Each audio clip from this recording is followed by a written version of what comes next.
بسم اللہ الرحمن الرحیم۔ السلام علیکم ورحمۃ اللہ۔ اسلامک نالج پر مبنی سوال جواب کی ایمان افروز سیریز میں خوش آمدید۔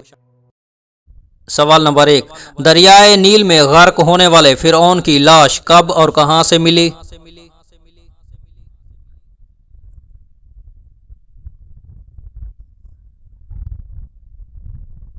بادشاہ فرعون جس کا نام مرنفتح تھا، اس کا ممی شدہ جسم 1898 میں دریائے نیل کے قریب تبسیہ کے مقام پر شاہوں کی وادی سے اوریت نے دریافت کیا تھا، جہاں سے اس کو قاہرہ منتقل کر دیا گیا۔ سوال نمبر 2، حضرت ابراہیم علیہ السلام کو نمرود نے آگ میں کیوں پھینکا؟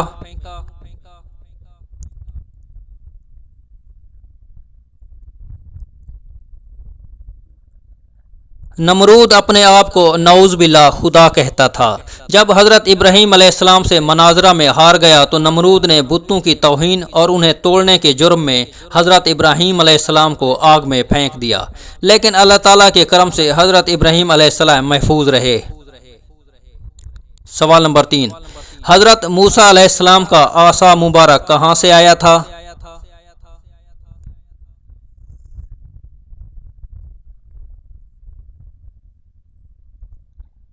اس عصا کو حضرت آدم علیہ السلام جنت سے لائے تھے۔ حضرت آدم علیہ السلام کے بعد انبیاء علیہ السلام میں نسلاً بعد نسل چلا آیا، حتیٰ کہ حضرت شعیب علیہ السلام کو مرحمت ہوا اور پھر حضرت موسیٰ علیہ السلام کو عطا ہوا۔ سوال نمبر 4، حضرت ابراہیم علیہ السلام نے آگ میں جاتے وقت کیا دعا پڑھی؟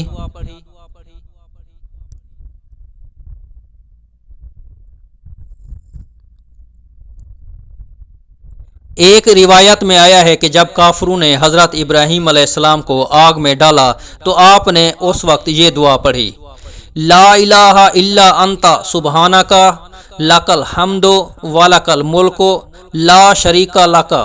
اللہ تعالیٰ سے دعا ہے کہ اس دعا کے صدقے ہم سب کو جہنم کی آگ سے پناہ دے، آمین۔ سوال نمبر 5، حضرت ابراہیم علیہ السلام کو کس عمر مبارک میں آگ میں ڈالا گیا؟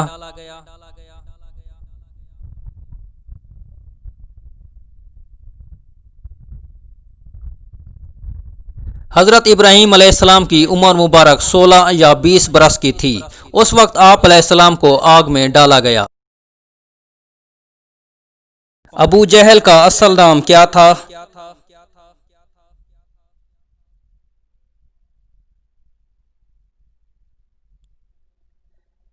عمر بن ہشام المغیرہ ابو جہل کا اصل نام تھا۔